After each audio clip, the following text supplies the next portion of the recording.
एक उत्कृष्ट शेतकरी म्हणून त्यांनी शेतीमध्ये नवीन पद्धती, शेतीमध्ये नवीन प्रजाती, विशेषतः फळबागांची शेती, ऊसाची शेती, 12ही महिने शेतकऱ्याला कशा पद्धतीनं त्या ठिकाणी उत्पन्न मिळेल याचं मॉडेल हे महात्मा ज्योतिराव फुलेंनी तयार केलं आणि शेतकऱ्यांनी बाजारपेठ कशी उभी केली पाहिजे याचंही उदाहरण हे आपल्याला महात्मा ज्योतिराव फुलेंनी त्या ठिकाणी दिलं। आणि त्यासोबत शेतकऱ्यांवर होणारे अन्याय हे दूर करण्याच्या दृष्टीनं, जागृती करण्याच्या दृष्टीनं त्यांनी वेगवेगळ्या पद्धतीनं शेतीशी संबंधित अडचणी, शेतकऱ्यांवर लादलेले अनेक कर या प्रत्येक गोष्टीचा विरोध करत आणि त्या संदर्भातल्या उपाययोजना देखील सुचवण्याचं काम हे महात्मा ज्योतिराव फुलेंनी केलं।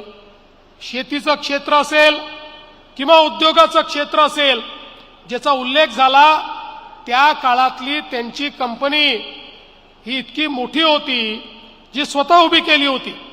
पहिल्यांदा बांधकाम साहित्याचं सप्लाय आणि त्यानंतर बांधकामाची कामं हातामध्ये घेऊन, आणि हे सांगितलं ते खरं आहे, मुंबई महानगरपालिकेची इमारत, आपण जर मुंबई महानगरपालिकेच्या इमारतीत गेलात तर तिथे एक बोर्ड लागलेला आहे आणि त्या बोर्डावर त्यांनी लिहिलं आहे की त्या काळामध्ये मुंबई महानगरपालिकेच्या इमारतीला बांधकामाकरता जेवढं एस्टिमेट सँक्शन झालं होतं त्याच्यापेक्षा 15% कमी पैशामध्ये त्याचं बांधकाम पूर्ण झालं, असा बोर्ड हा ब्रिटिशांनी त्या ठिकाणी लावून ठेवलेला आहे।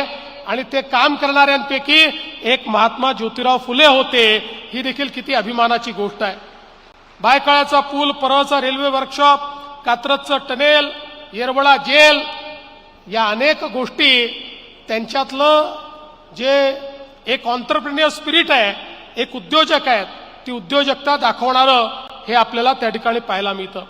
एवढंच नाही तर आपल्याला कल्पना आहे की पुणे म्युनिसिपालिटीमध्ये ते कमिशनर म्हणून नियुक्त झाले।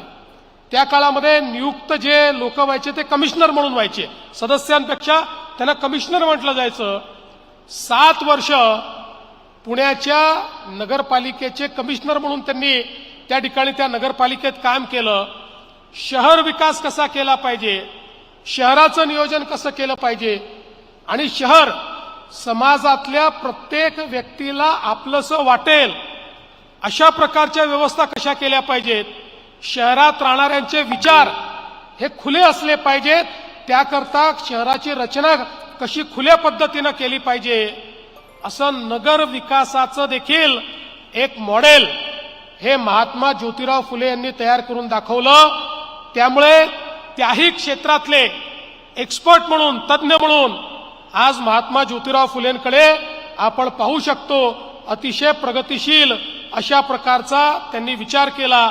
ते असं म्हणायचे की शहर ही केवळ एक भौतिक रचना नाहीये, ती लोकांच्या विचारांची आणि जीवनाचं देखील ते एक प्रतिबिंब आहे आणि म्हणून त्याच्यामध्ये दूरदृष्टीचा दृष्टिकोन असणं हे अत्यंत महत्वाचं आहे। त्या काळामध्ये महात्मा ज्योतिराव फुले यांनी शेअर बाजार समजून घेतला, शेअर बाजार कसा ऑपरेट होतोय समजून घेतलं आणि मग सामान्यातल्या सामान्य माणसाला शेअर बाजार कळला पाहिजे याकरता शेअर बाजार समजवणारं कविता त्यांनी तयार केली, गीत त्यांनी तयार केलं आणि सामान्यातल्या सामान्य माणसाला त्या कवितेतनं आणि गीतातनं त्या ठिकाणी शेअर बाजार हा समजवण्याचं काम त्यांनी केलं। आपल्याला माहिती आहे की ते सतत असं म्हणायचे की जोपर्यंत आपण शिक्षण घेत नाही तोपर्यंत आपल्याला मती येणार नाही आणि मती नाही तर गती नाही, गती नाही तर वित्त नाही आणि वित्त नसेल तर त्या ठिकाणी सर्वांची अवस्था ही शूद्र अतिशूद्र होत जाते, अन्यायच त्यांच्यावर होत जातो। आणि म्हणून शिक्षणही घेतलं पाहिजे, व्यवसायही केला पाहिजे आणि आपल्या पायावरही उभं राहिलं पाहिजे, हे सातत्याने त्यांचा आग्रह होता।